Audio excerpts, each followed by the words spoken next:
सम्भाषणसन्देशसंस्कृतमासपत्रिकायां प्रकाशितानां बालकथानां ध्वनिप्रसारणम् इदं बालमोदिनी इति। वाचः वृणः। रामदीनः कश्चन निर्धनः। कदाचित् तस्य पुत्र्याः विवाहः निश्चितः।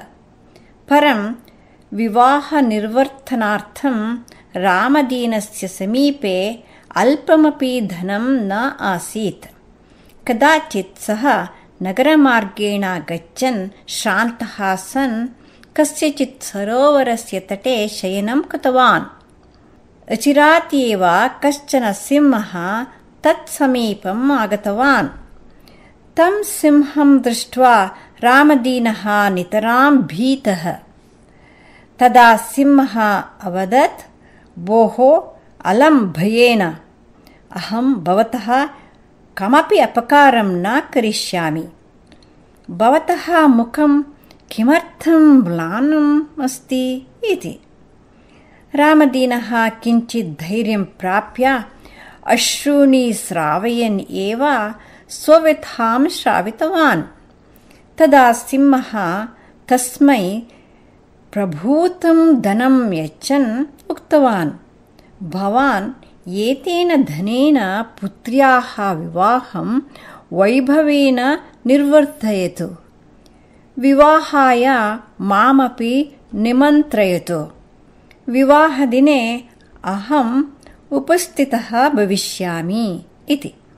ग्रामं गतः रामदीनः विवाहमुहूर्तं निश्चित्य सिंहं निमन्त्रितवान्। विवाहदिने सिंहः उपस्थितः। वरयात्रा आगता।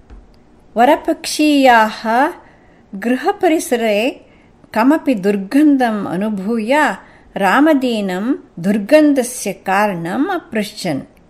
तदा रामदीनः उक्तवान्, गृहे क्वापि कश्चन मूषकः मृतः अस्ति इति भाति इति।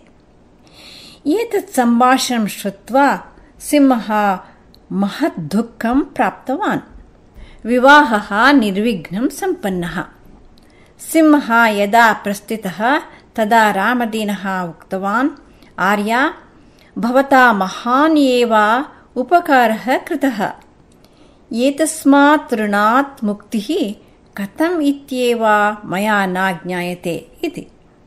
तदा सिंहः अवदत्, भोः, मम शरीरे कुठारेण प्रहारं करोतु, येन एषः दिवसः मम स्मरणयोग्यः भवेत् इति। उपकृतवन्तः भवन्तं कथम् अहं कुठारेण प्रहर्तुम् अर्हेयम् इति आश्चर्येण अपृच्छत् रामदीनः। भवता कुठारेण प्रहारः करणीयः एव। यदि भवान् कुठारेण प्रहारं न कुर्यात् तर्हि अहं भवन्तं खादिष्यामि इति अवदत् सिंहः। रामदीनः अनन्यगतिकः भूत्वा सिंहस्य स्कन्धे कुठारेण आघातं कृतवान्। सिंहः ततः निर्गतः। अग्रे कदाचित् रामदीनः पुनरपि धनस्य आवश्यकताम् अनुभवन् तस्य एव सरोवरस्य तटे उपविष्टवान्। किञ्चिदनन्तरं सिंहः जलं पातुं सरोवरतटं प्रति अगच्छत्।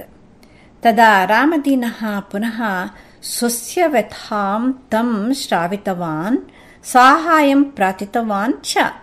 सिंहः वदत्, भोः रामदीना, त्वं यत्र कुठारेण आघातं कृतवान् आसीः तत्र किम् इदानीम् आघातचिह्नं दृश्यते?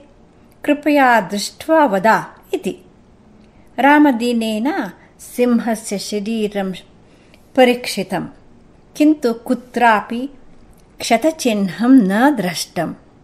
तदा सिंहः उक्तवान्, भोः, शस्त्राघातचिह्नं तु समयेन अपगतं भवेत्, परं वाचः आघातस्य वृणः कदापि अपगतं न भविष्यति।